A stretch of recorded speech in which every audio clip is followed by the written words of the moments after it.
Imagine une entreprise vraiment au bord de l'effondrement absolu.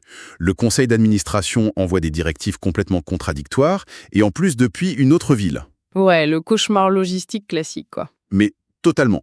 Et les employés, ils sont à bout de nerfs. Leur seule envie, c'est que leur contrat se termine pour pouvoir rentrer chez eux. Le compte en banque est à sec, impossible de payer les fournisseurs, Ce qui est déjà pas mal stressant pour une boîte normale. c'est clair. Mais pour couronner le tout, dis-toi que la propre garde rapprochée du PDG complote en secret pour l'assassiner. Et pendant ce temps-là, le plus gros concurrent mondial gare tranquillement une flotte de 130 navires de guerre lourdement armés juste sous les fenêtres du bureau. C'est plus qu'une simple crise financière. C'est pas un scénario catastrophe de fiction, c'est la réalité brutale, vraiment chaotique, de George Washington entre l'hiver 1775 et l'été 776. Exactement.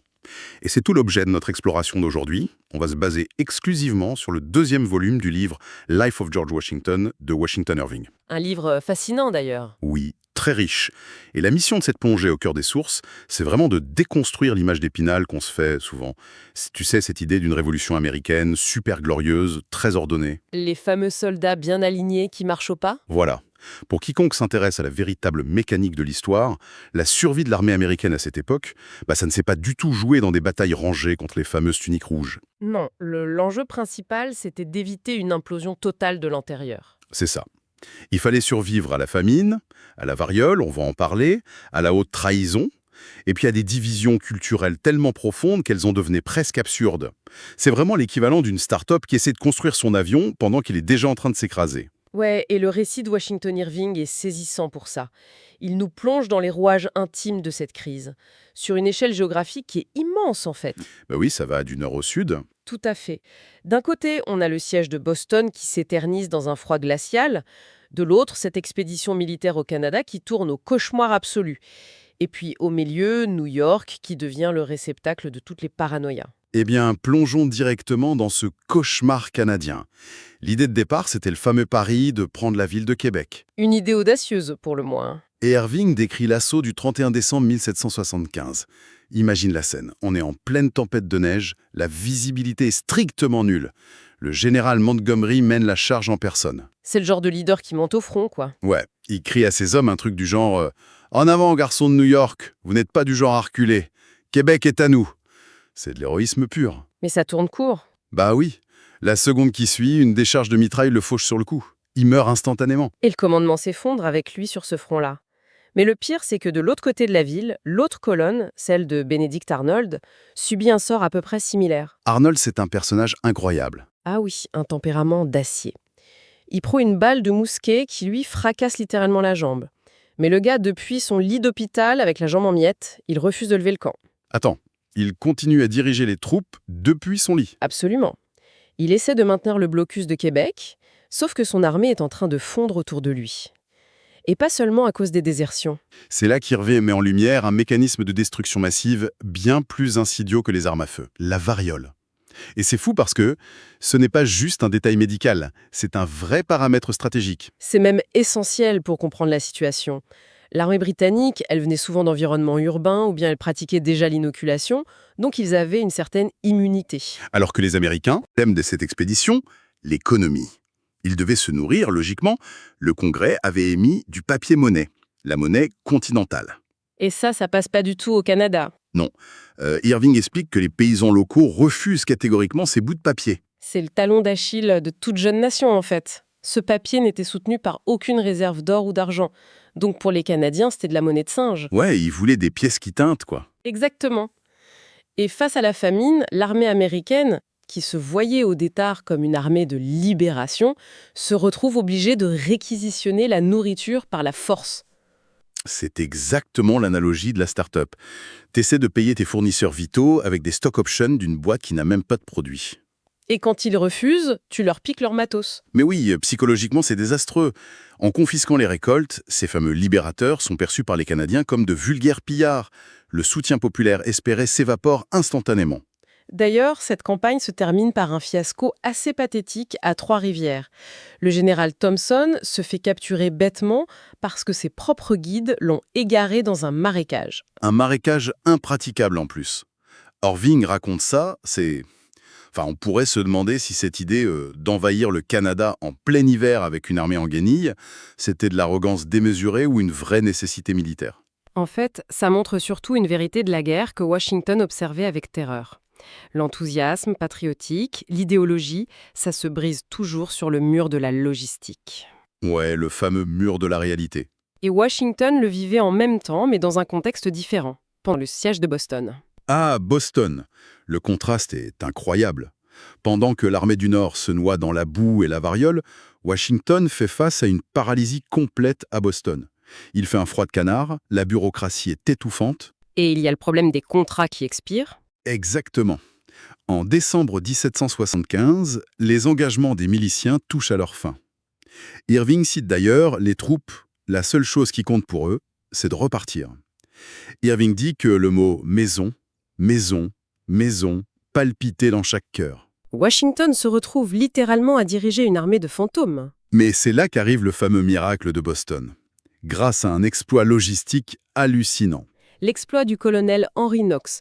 Ce qu'il fait est juste impensable. Il va jusqu'au fort Ticonderoga. Il récupère 50 pièces d'artillerie lourdes. 50. Oui, 50 canons. Et il les ramène sur des centaines de kilomètres. À travers des forêts, sur des lacs gelés, en utilisant 42 traîneaux tirés par des bœufs. C'est un travail de titan. Mais le truc, c'est qu'avoir des canons, ça sert à rien si on ne peut pas les installer pour tirer. Et là, il tombe sur un os. La terre autour de Boston est gelée sur presque un demi-mètre de profondeur. Impossible de creuser des tranchées donc. Impossible. Ni sur les hauteurs de Dorchester, qui surplombent pourtant la flotte britannique de manière idéale. Comment tu fais ? Eh bien, la solution qu'ils trouvent est brillante. Puisqu'ils ne peuvent pas creuser la terre, ils vont apporter les murs avec eux. Attends, comment ça, apporter les murs ? Ils utilisent des gabions. Pour faire simple, ce sont d'énormes paniers cylindriques en osier. C'est léger à porter quand c'est vide. Ils les amènent sur place et les remplissent avec de la terre meuble récupérée en surface et des pierres. Ah, malin. Et ils ajoutent de gros ballots de foin pressés. L'avantage du foin, c'est que ça absorbe les boulets de canon sans faire d'éclats mortels, contrairement au bois ou à la pierre. Et c'est là que la magie opère. La nuit du 4 mars, c'est une chorégraphie parfaite. Pour cacher le bruit des chariots et des travaux, Washington lance un énorme bombardement de diversion depuis d'autres positions. C'est ça, on détourne l'attention. Pour moi, c'est le tour de magie parfait. On attire l'œil sur la main qui fait du bruit avec les explosions, pendant que l'autre main construit le fort en cachette, dans le noir. En une nuit, une forteresse pousse au-dessus de Boston. L'effet de surprise est total. Le matin, l'amiral Howe, côté britannique, voit les fortifications et lâche que les rebelles ont fait plus de travail en une nuit que son armée n'aurait pu en faire en un mois. C'est fou. D'ailleurs, l'anecdote d'Irving sur la réaction des Britanniques est presque drôle. Les officiers s'ennuyaient tellement pendant le siège qu'ils montaient des pièces de théâtre. Ouais, pour passer le temps. Ce soir-là, ils jouaient The Blockade of Boston, une farce qui se moquait de Washington, dépeint comme un plouc avec une perruque de travers. Et au milieu de la pièce, un sergent déboule sur scène en criant qu'il y a une vraie attaque. Et le public pense que ça fait partie de la pièce. Exactement. Les officiers, les loyalistes, ils applaudissent à tout rompre. Jusqu'à ce que l'ordre officiel d'évacuation tombe. Les Britanniques ont dû fuir précipitamment, sans même essayer de se battre. C'est une immense victoire pour Washington. Le Congrès lui donne même une médaille d'or. On pourrait se dire, génial, la start-up a passé le cap, l'avenir est assuré. Sauf que non, c'est un écran de fumée, parce que l'action se déplace à New York. Et là, la dynamique est totalement différente. Le danger change de visage. Ouais, l'ennemi n'a plus un uniforme rouge qu'on peut repérer de loin, le danger vient de l'intérieur. New York, c'est un nid d'espions et de loyalistes. Et la figure centrale de ça, c'est le gouverneur loyaliste de New York, William Tryon. Il est réfugié sur un navire britannique dans la baie, mais depuis ce bateau, il gère un vrai centre de commandement clandestin. Il n'a pas abandonné, quoi. Loin de là. Il distribue des pots de vin, il orchestre des sabotages. Irving décrit une atmosphère étouffante de pure paranoïa en ville. Mais pour régler ça, l'armée américaine envoie le général Charles Lee. Un gars, bouillant. Il fait pas du tout dans la subtilité. Non, lui impose un régime de terreur. Il veut désarmer tous les loyalistes, les fameux Tories. Il force les gens à prêter les serments d'allégeance sous la menace de la prison. Il va jusqu'à dire publiquement que si les navires anglais tirent sur la ville, je cite, « la première maison incendiée sera le bûcher funéraire de certains de leurs meilleurs amis ». Lee assumait cette brutalité.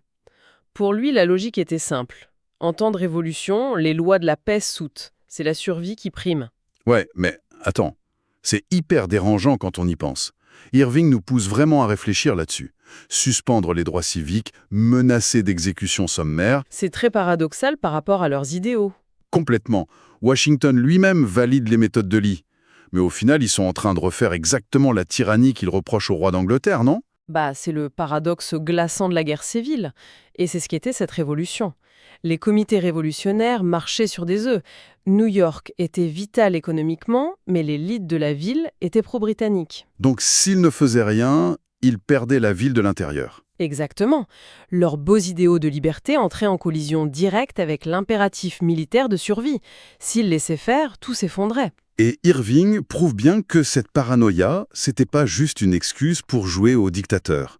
Les archives montrent un vrai complot, un truc digne d'un thriller. L'objectif n'était pas juste de saboter des canons, ils voulaient capturer ou même assassiner George Washington. Rien que ça. Le maire de New York en personne, David Matthews, est arrêté. Mais le plus flippant, c'est Thomas Hickey.